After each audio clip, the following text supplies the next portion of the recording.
அங்கவை ராணி என்ன சொல்றாங்க? அங்கவை ராணியை நான் இப்போ என்னுடைய சோல் மேட்டா நான் கருதுறேன். அங்கவை ராணியை நான் பார்த்துருக்கேனா? பார்த்தது இல்லை. அங்கவை ராணி பேசி அவங்க வாய்ஸை கேட்டிருக்கேனா? இல்லை. அங்கவை ராணியை எப்படி தெரியும்? இனி என்கரேஜ் பண்ணுவாங்க. Good good, go ahead, yes yes, cheer girl, cheer leader பிடிச்சி என்னை இழுத்துட்டு போவாங்க. இப்போ கூட நேற்று டெல்லியிலேருந்து வந்தேன், உடம்பெல்லாம் அழுதுச்சு, ஃப்ளைட்டு டிலே, லேட்டாக தான் சேர்ந்தேன். படுக்கும்போது 7 மணி, சாப்பிட்டுட்டு படுக்கும்போது 7-8 மணி. காலையில் ஜிம் போக வேண்டாமே, ஆனாலும் போனேன். ஐயோ பேஷண்ட் பார்க்க வேண்டாமே, ஆனாலும் பார்த்தேன். ஐயோ வீடியோ ரெக்கார்டிங்கை தள்ளி போட்டுருவோமா, இல்லை, ஆனாலும் உங்கள் முன்னால் உட்கார்ந்துருக்கேன். மெயின் ரீசன் அங்கவை ராணி. அவங்க ஒரு கமெண்ட் போட்டிருக்காங்க. அன்பு வணக்கம் மேடம், அங்கவையை சிலர் நம்பிக்கைக்கு உரிய நண்பியாக வைத்திருக்கிறார்கள். ஆனால் எனக்கு ஒரு நேர்மையான நட்பு வேண்டும் என்றுதான் எதிர்பார்த்தேன். இதுவரை கிடைக்கவில்லை. தனிமை பிடிக்கும். ஆனால் கணவனை இழந்து பணியில் இருந்து ஓய்வு பெற்ற பிறகு மனம் நினைக்கிறது எனக்கு ஒரு நட்பு இல்லை என்று.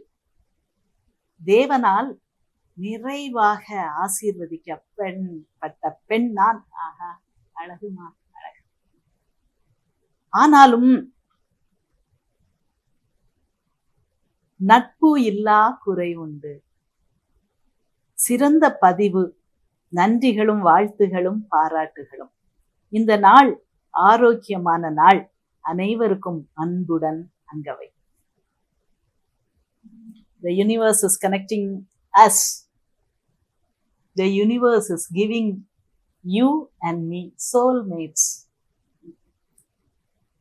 எந்த வீடியோக்கு போட்டிருக்காங்க? அழுகையத்தான் உங்க வாழ்க்கையா வச்சுக்கிடணுமா? தள்ளி நில்லுங்க. ரொம்ப அழுதுகிட்டே இருக்கவங்கள, தன்னுடைய கவலையை மட்டும் பகிர்கிறவர்களோட தள்ளி நில்லுங்க அப்படின்னு சொல்லியிருக்கேன். அதுக்கு நிறைய கமெண்ட்ஸ் வந்திருக்கோம், உடனே அனலைஸ் பண்ணுவோம். ஒரு கமெண்ட், கடவுளை எப்படி சொன்னா எப்படி? மனிதர்களை கடவுள்களா நினைப்போமா? ஆமா, நிறைய பேர் நினைப்போம். நிறைய வேளைகள்ல நினைப்போம். சில வேளைகளில் பேயாவும் நினைப்போம். லவ் அண்ட் ஹேட் மிக்ஸ்டா இருக்கும். பியோர் லவ், பியோர் ஹேட்னு கிடையாது. புருஷனாலும் லவ் அண்ட் ஹேட் வரும், லவ்வர்னாலும் லவ் அண்ட் ஹேட் வரும், பெத்த பிள்ளைனாலும் லவ் அண்ட் ஹேட் வரும். ஸோ இந்த ஹியூமன் இமோஷன்ஸ், ஆத்மார்த்தமான நட்பு எனக்கு இல்லையே. பணியிலிருந்து ஓய்வு பெற்ற ஒரு சீனியர் லேடி கணவனை இழந்தவர்னு சொல்றாங்க. இஸ்லாம்ல ஒரு ஐடியா உண்டு. கணவனை இழந்த பெண்களுக்கு யார் துணை பெயர்வா? சப்போஸ் கடவுளை ரொம்ப தொழுறாங்க, வணங்குறாங்க, ரொம்ப வணங்கிக்கிட்டே இருக்காங்க, கடவுளே நீதான் எனக்கு எல்லாம், அப்படி ஒரு ஆள் இருக்காரு. இவங்களுக்கு எதிரியா ஒரு விடோ இருக்காங்க. இதுவரைக்கும் தன்னை வணங்கினவனையே நேசித்து வந்த கடவுள் இப்ப எங்க கட்சி மாறிடுவாரு? கடவுள் கட்சி மாறுவாரா? ஆமா ஆமா ஆமா. எங்க கட்சி மாறிடுவாரா? இந்த விதவைக்கு சப்போர்ட்டா போயிருவாராம். விதவையை நொறுக்குகிறவன் சபிக்கப்பட்டவன். தகப்பன் இல்லாத பிள்ளைகளை ஸ்விண்டில் பண்ணலாம்னு நினைக்கீங்களா? பணத்தை ஏமாத்தி புடுங்கலாம்னு நினைக்கீங்களா? சொத்தை ஏமாத்தி எழுதி வாங்கிடலாம்னு நினைக்கீங்களா? சபிக்கப்பட்டவர்கள். சரி, அங்கவே நீங்களும் நானும் சோல்மேட்ஸ். ஓகே, நான் சோல்மேட்ஸ் தேடிக்கிட்டே இருக்கேன். Because I to feel lonely, very very very lonely.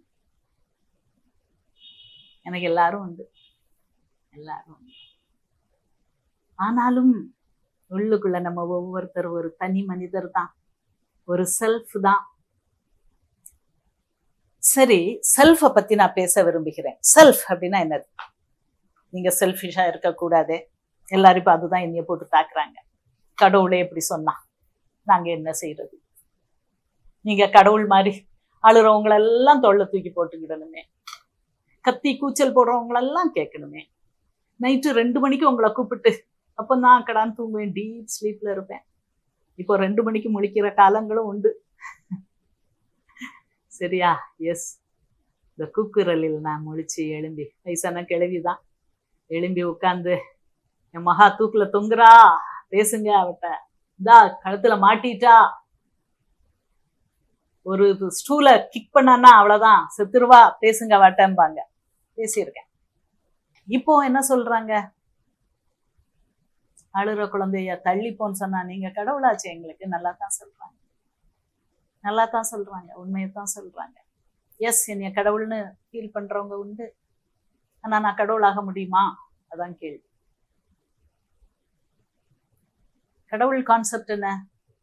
சாகா வரம் பெற்றவர், எல்லாம் வல்லவர், எல்லாம் நல்லவர், அதான கடவுள். அன்பே உருவானவர். மனுஷன் அப்படி இருக்க முடியுமா? கடவுளா நீங்க இனி சில வேளை பார்க்கலாம், ஆனா நான் அது இல்லையே, எனக்கும் ஒரு எக்ஸ்பைரி டேட் உண்டு. ஆமா நான் கடவுள் தான் அப்படின்னு சொல்லிட்டு நிறைய பேர் ஊரை ஏமாத்தி தள்ளிடுறாங்க. அந்த கேட்டகரியில நான் சேர விரும்பவில்லை. கடவுள் நம்பிக்கையே எனக்கு கிடையாது, எல்லாருக்கும் தெரியும், எத்தனையோ தடவை சொல்லியிருக்கேன். இதுக்காக AK-47 வச்சுக்கிட்டு என்னைய விரட்டுற? ஆமா, கிறிஸ்டியன்ஸ் என் சொந்தக்காரங்க, ஜீன் கனெக்ஷன் உள்ளவங்க உண்டு, கிறிஸ்டியன்ஸ் உண்டு. இவ வாயில எப்போ இப்படி ஒரு வார்த்தை வருது? யூடியூப்ல பாருங்க, சபிப்பாங்க என்னைய. ஏதாவது நான் கிறிஸ்டியன் ரிலிஜனை கிண்டல் அடிச்சுட்டா என்னைய சபிக்கிறவங்க உண்டு. என்னைய சிலுவையில அரைஞ்சிடலாமா ஆசையா டைம் பார்த்துக்கிட்டு இருக்கவங்க உண்டு. யாரு? என் சொந்த பந்தங்கள், கிறிஸ்டியன்ஸ் சொல்லிக்கிற நான் சார்ந்த அதே மதத்தினவர்கள். ஜீசஸ் கிரைஸ்டை யார் அடிச்சு கொன்னா சிலுவையில? அவர் மதத்தை சேர்ந்தவங்க தான், அவரால் நன்மை பெற்றவர்கள் தான், அதே யூதர்கள் தான். என்ன பலஸ்டீனியன்ஸா போய் ஜீசஸ் சிலுவையில் அரைஞ்சாங்க? இல்ல இல்ல இல்ல, அவர் இனம், அவர் பிளட். யார் யாரெல்லாம் நன்மை செய்கிறவரா தான் சுற்றி திரிந்தார். எங்க சுற்றி திரிந்தா? அதே இந்த ஜூஸுடைய யூதேயா தேசத்துலதான் சுற்றி திரிந்தார். சிலுவையில அடிச்சவங்க யாரு? சிலுவையில கொன்னவங்க யாரு? அதே ஜூஸ் தான். நான் சொல்லல ஐயா, இதெல்லாம் பைபிள் தான் சொல்லுது. ஓகே, சோ யாரும் கடவுளாக முடியாது.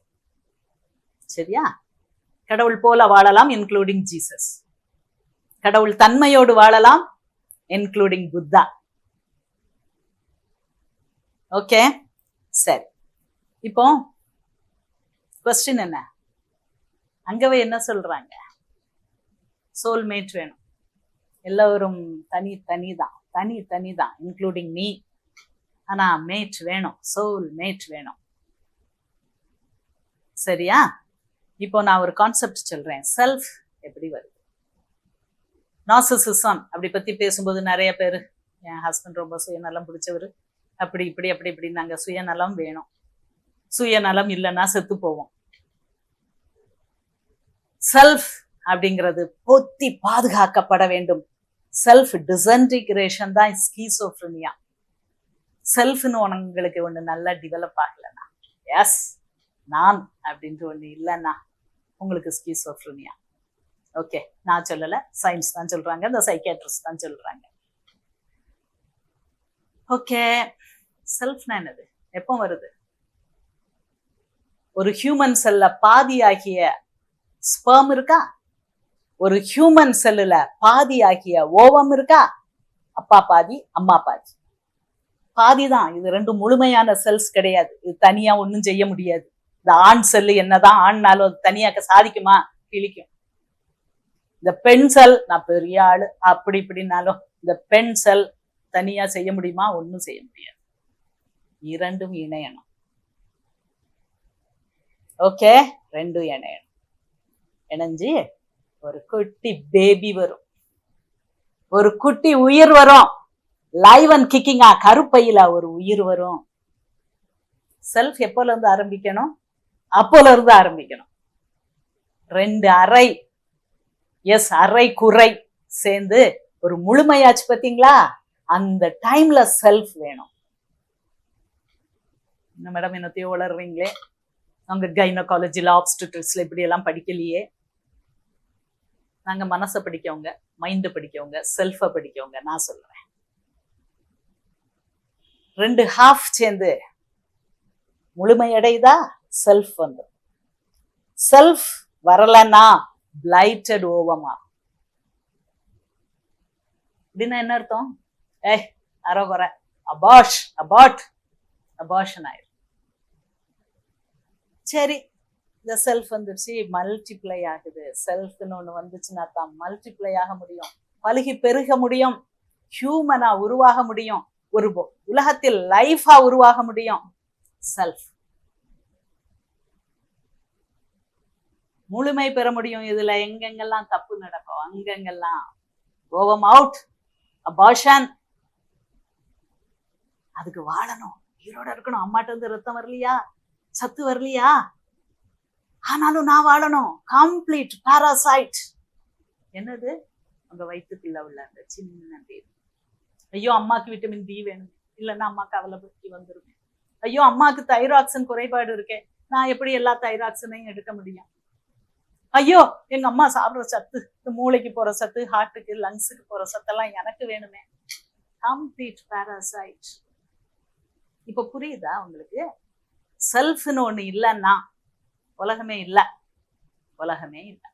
Schizophrenia, self disintegration.